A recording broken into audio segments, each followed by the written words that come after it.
Well, this is not a difficult painting to do. With a simple technique that you have learned so far in the class, should be done pretty easily.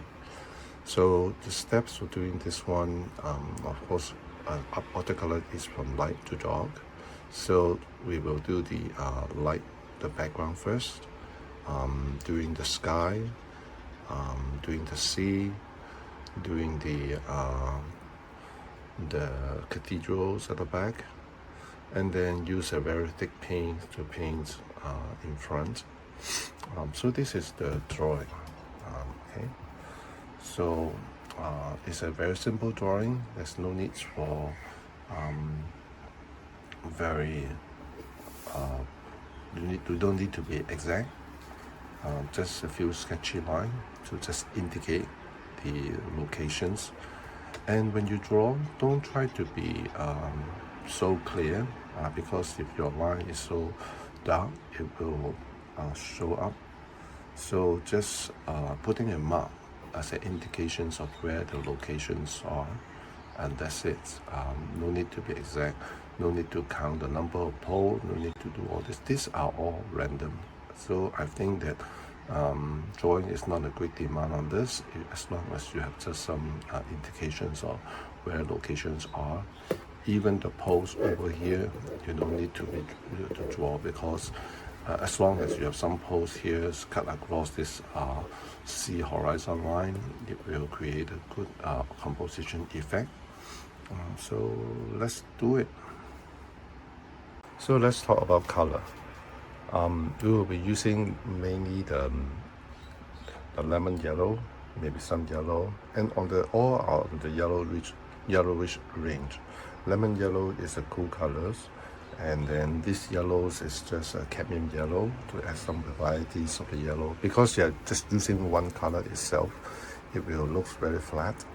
Of course, if your skill is not there to mix with different colors, by all means you can just use just one simple one color. This one, even the yellow is light itself, but it can have a different intensity, so it can be create some kinds of variation as well. But I'm just saying that the hue itself will look very it's too single, so we just use another neighboring color to add some varieties to the hue. We will be using some more intense yellow here over. This one is Indian yellow. It's a very warm yellow. So let's do the sky first. I use a tape to just tape across it over here, so that you handle the sky using wet on wet, or even wet on dry. You can do that as well. To make it easier, I was using wet on wet. Just put the layers of the waters and do some gradient wash towards the bottom. We will have a more intense yellow to the bottom. Once we are done with this, we dry it up, then we will do the sea. The sea will have some sparkling effect over here, so we will try to preserve white on this part, and then using a dry brush to cut across using lemon yellow. So this is dry now. I'm taking out the tape, so you have a nice clean edges. Okay.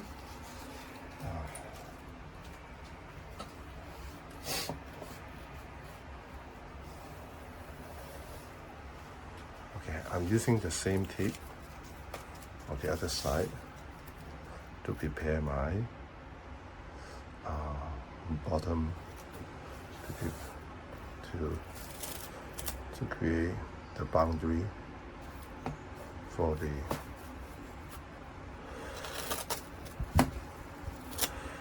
the lower sea. Okay. This needs to be quite delicate, so I don't want it to have a white line in between. So just tape.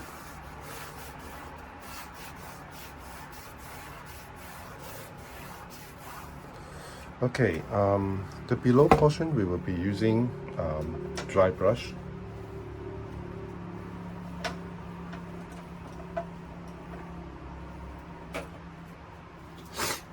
So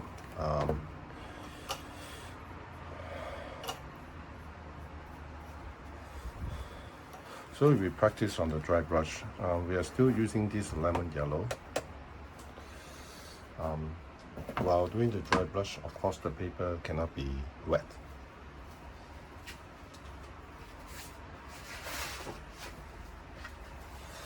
So this is my test paper. Even I myself need to test it out. I may not be, because I don't use this quite often, this paper. You see, over here, if this kind of much water we have, I don't think it's a good idea to use the mop brush to do the dry stroke, because the mop brush absorbs a lot of water in here. So it won't be so dry, so don't use a mop brush to do it.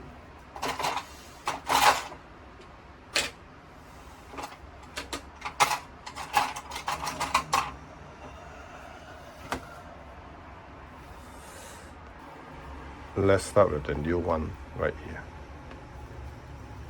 Okay. The light tones normally is very easy to be contaminated. So that is a bad habit. I should have cleaned the palette before I start. Okay. Anyway, this is much better. Okay. So if you freshly squeeze out from the paint, you can put the paint over here and then melt from here. So from this, by doing this, you can always easy to control your consistency to your desire. So you just pull out some paint over here. You will get as much paint as you want, and you can control the consistency. Okay, so for the first layer, we will be doing very watery kind of wash. Okay, continue to pull until you want the amount of paint you want. Okay, so this is the pigment I will be using. Because of the limited space, I will use this one to just cover up. Okay, I hope you can see it later on. Now I need to put a layer of waters on top.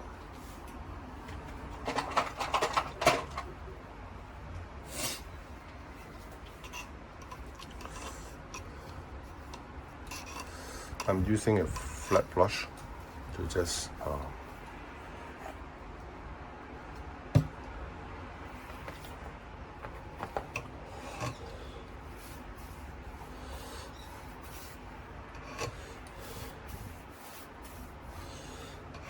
the paper I'm using is Baohong paper. It's a student grade paper.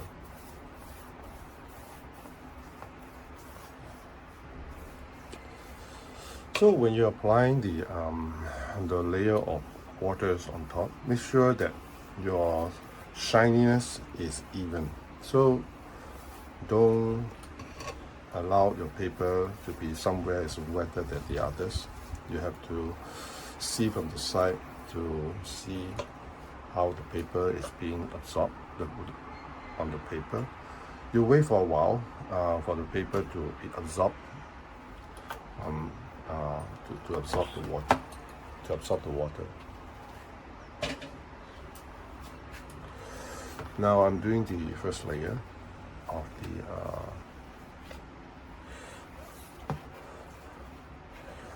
the sky. Okay, I have to put my palette somewhere else. Maybe I'll hold it. Now you can see better.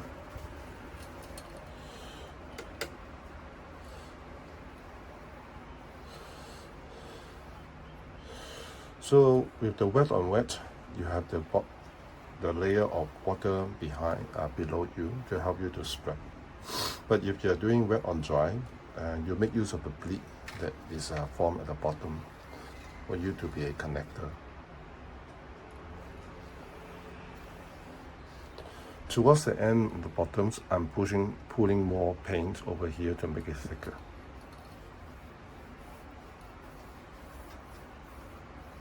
Okay. So this is just the yellow tone, and I'm using more pigments at the bottoms of the yellow over here. so it looks more solid with our color. Now I'm using another yellow, the cadmium yellow, which is a warmer yellow. Here.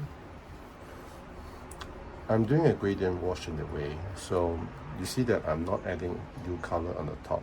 The colors is dropping to below, so while you are painting, actually the water is doing the job along with you.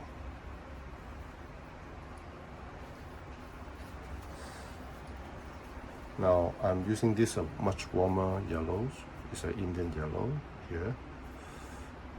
Okay, and I'm using quite thick, as you can see. So put at the bottom over here, and yeah, you see, so great. And you don't have to do it just line by line, okay? You can leave some gap in between, so to create some form of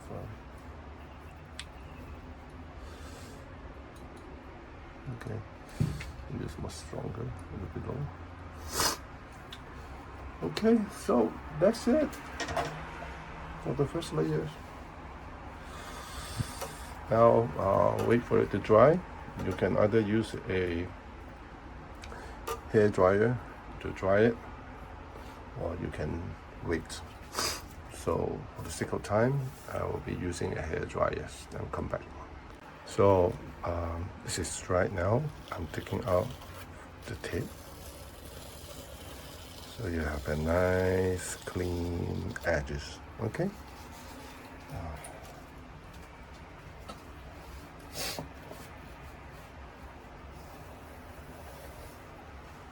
Okay, I'm using the same tape on the other side to prepare my bottom to create the boundary for the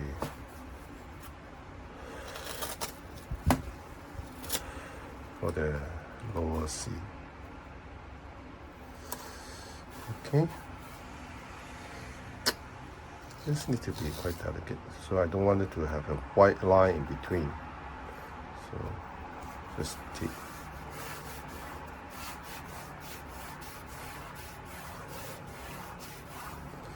Okay, the below portion we will be using dry brush.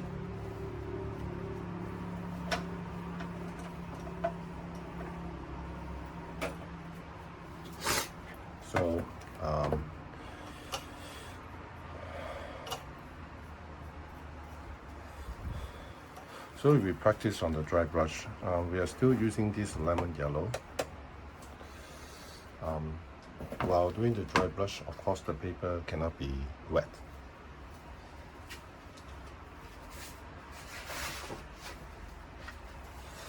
So this is my test paper. Even I myself need to test it out. I may not be, because I don't use this quite often, this paper. You see, over here, if this kind of much water we have, I don't think it's a good idea to use the mop brush to do the dry stroke, because the mop brush absorbs a lot of water in here. So it won't be so dry, so don't use a mop brush to do it.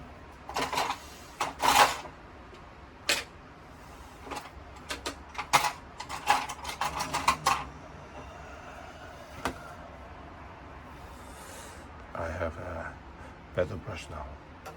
Let's try again. Now when you do a dry brush, your paint needs to be thick.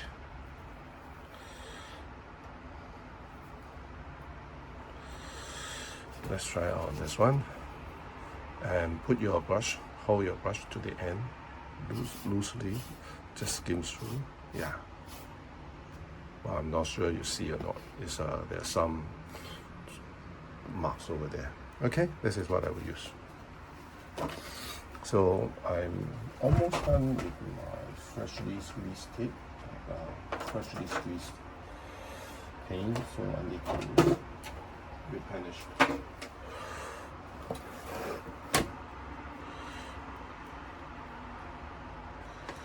And put it here. I seldom use yellow, so I still have a lot of yellow.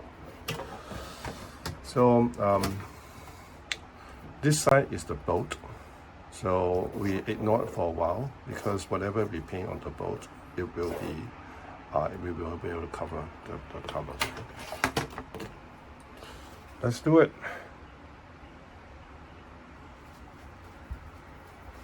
So I load my brush with a very thick, creamy, or even butter yellow.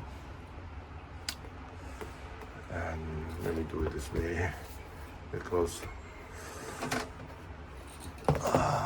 now you can see. Okay. So left to right, right to left. Just slightly just skim through it. And most of the dry happen in the middle. So on the end you can have more repeated stroke, that's fine. But in the middle you have more sparkling, okay?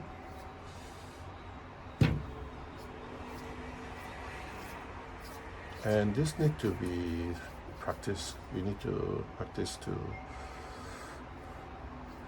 know what's the speed, what's the pressure. Now I'm moving down now.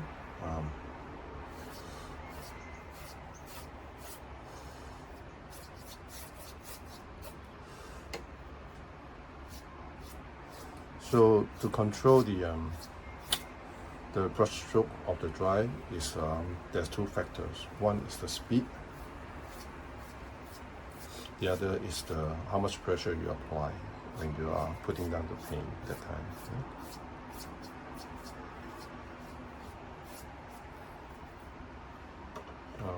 I find it too boring, so I mix with some other colors. The cadmium yellow.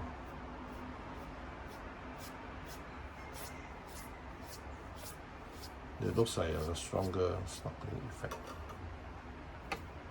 Okay, towards the bottoms can be more free now. You can mix this too, so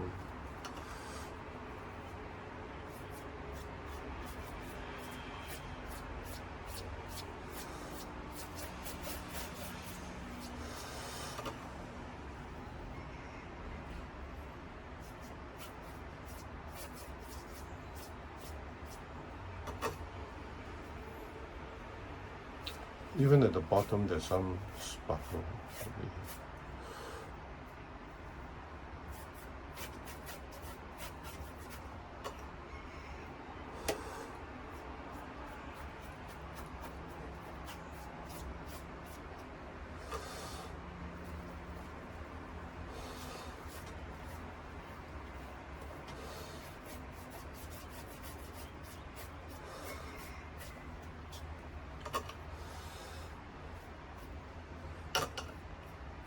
Maybe have some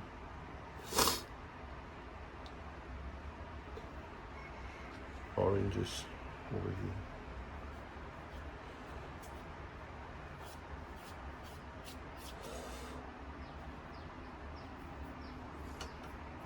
Well, you don't have to follow exactly what you see. You can be creative, and you don't have to follow me as well.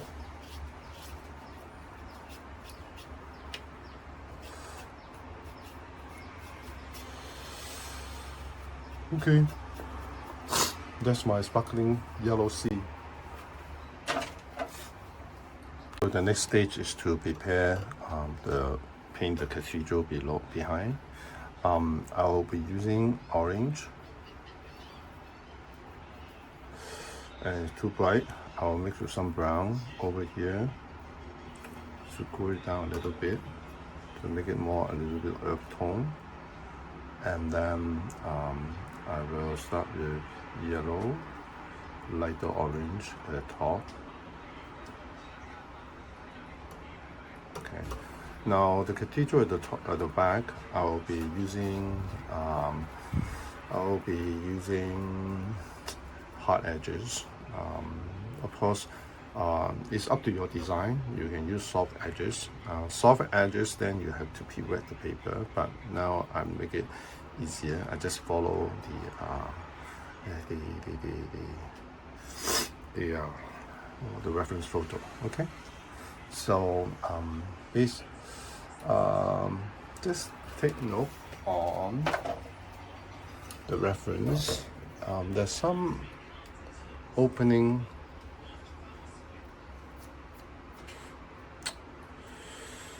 There's some opening spots right here. Okay, there's some windows over here. So I just wanted to preserve that. The rest of them I just covered up. Okay.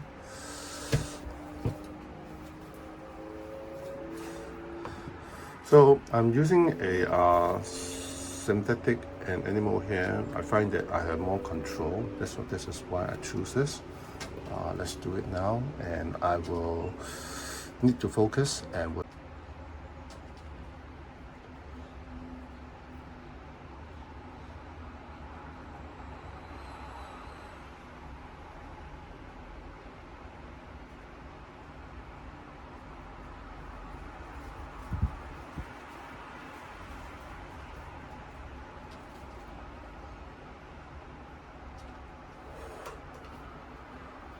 As it comes down, I'll use a stronger color.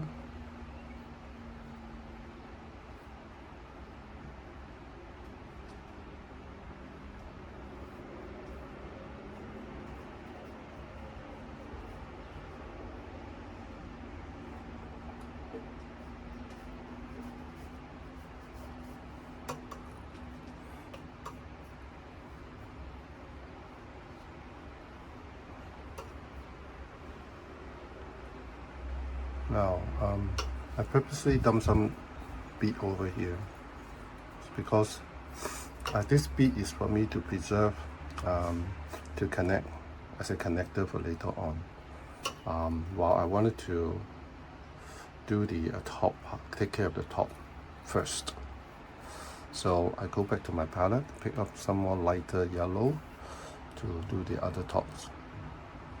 So I can't see it quite clearly. What does it look like? Because it's quite far away from this part. So yellow. As you move down, use more stronger color to connect them.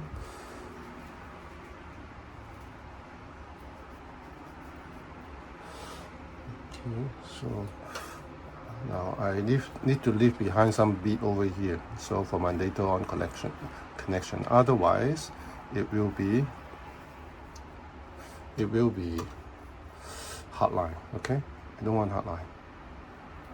So I vary a little bit on my changes, using more.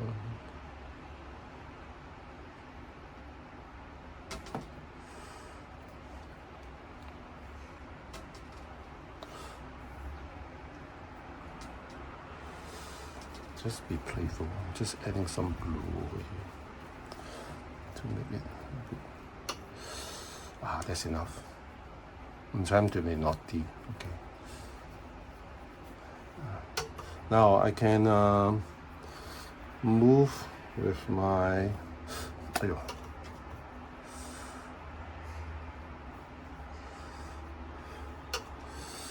was an accident. Okay, so you see over here, I don't see a hard line because I have a bleed preserved earlier. So I need to add some more, some spike over here.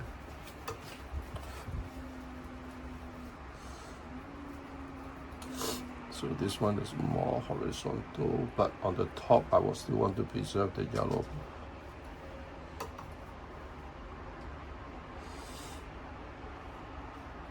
So there's a lump over here. You don't need to know the exact what it is, just some indications of what they are.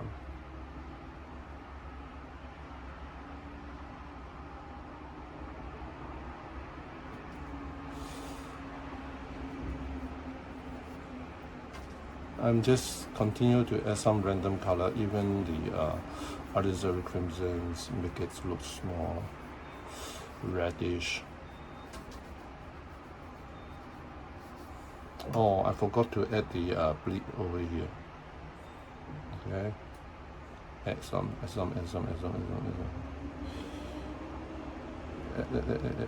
Okay.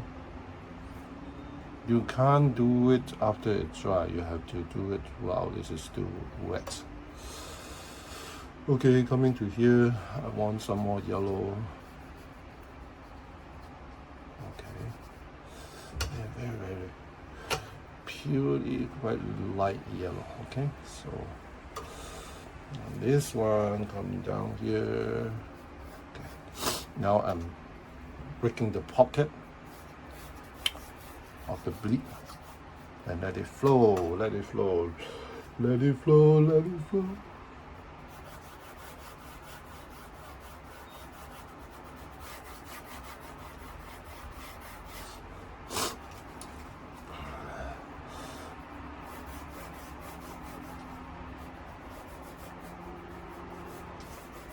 Even at the bottom, you can selectively leave some space to make it some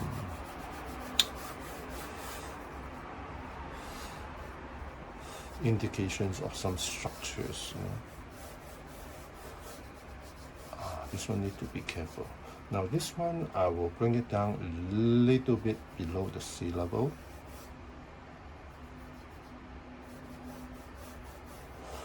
Now this one need to be careful. I wanted to make a structure.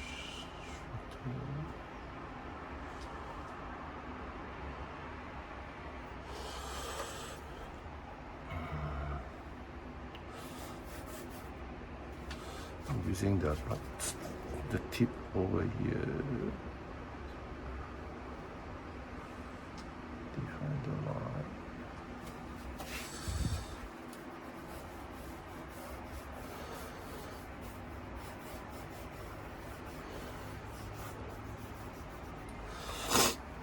And there's some structures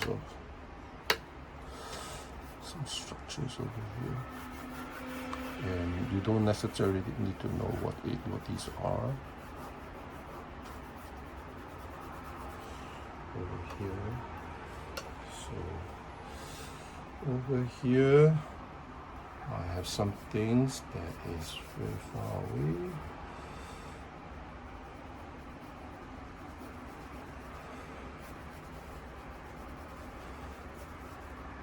Okay. Even though it's just one shape by itself, you can add some different shade over here to just indicate that it is some complex structures. Again, you don't need to know what these are.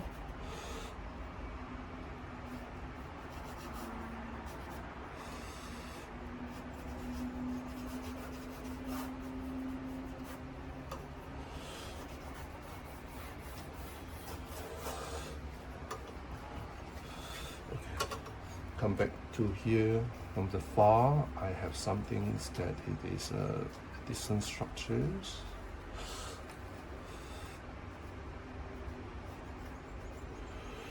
And again, you don't need to know what they are. Okay. I think let me take a break.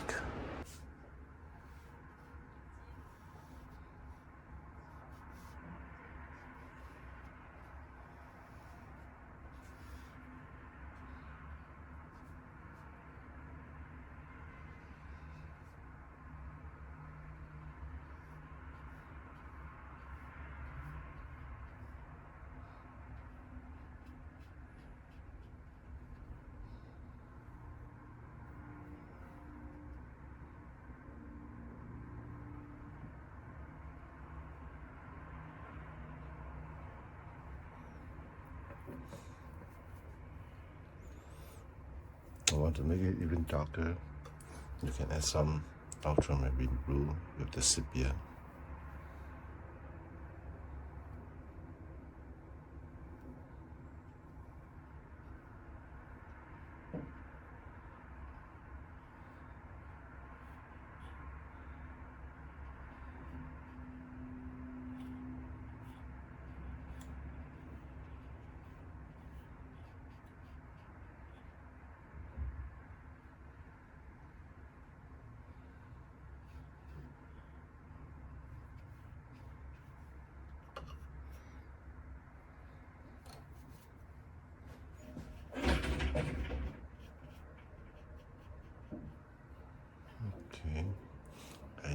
to vary the tone.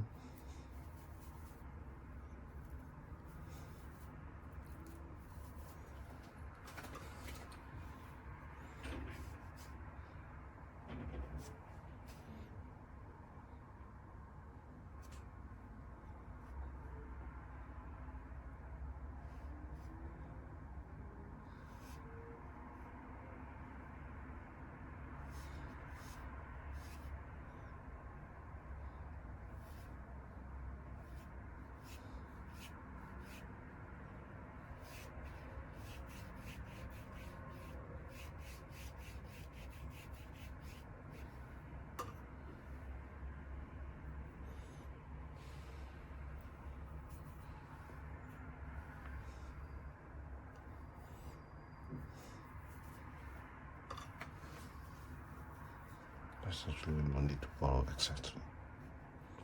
But when you paint this one, trying to be irregular. See, the spacing is not actually identical. There's some closer and there's some wider apart.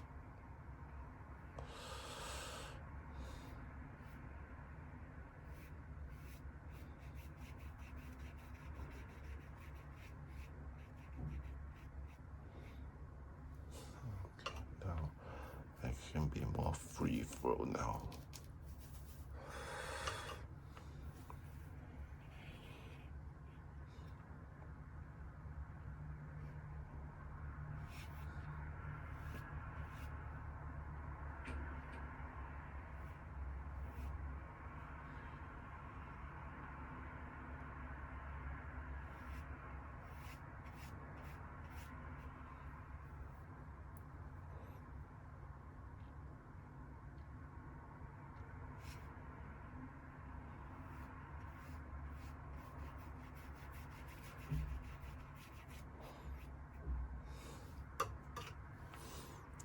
There's some pink gray, some light blue on ultramarine. So just to press the stroke. Yeah.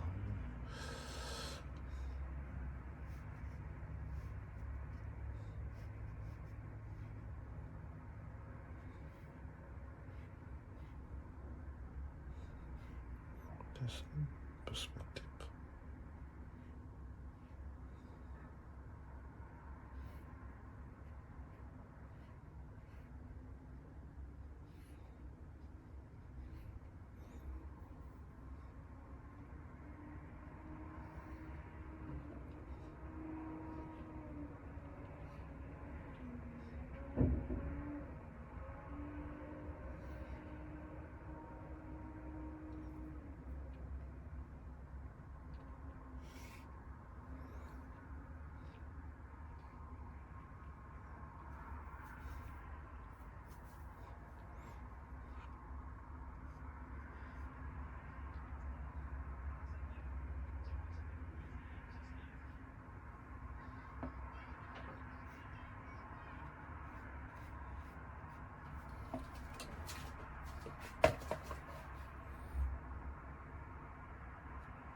Okay, draw something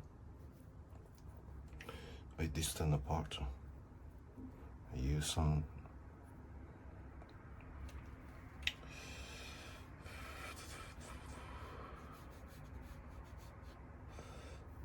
some dry brush.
So I think this is almost done.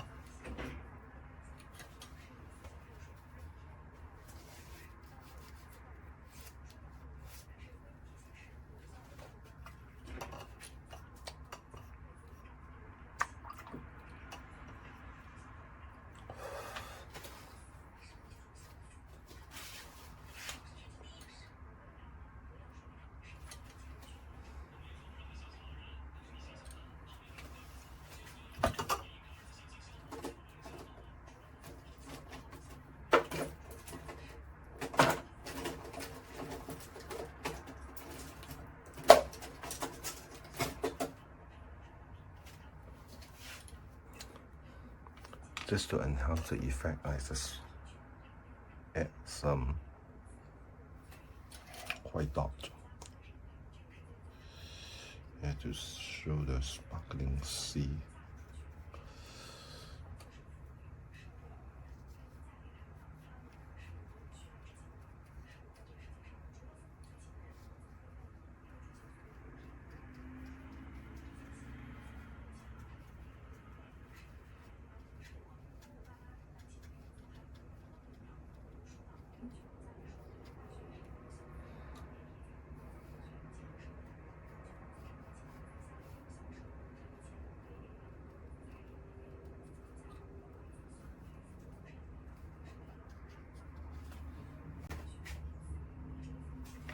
Okay, done.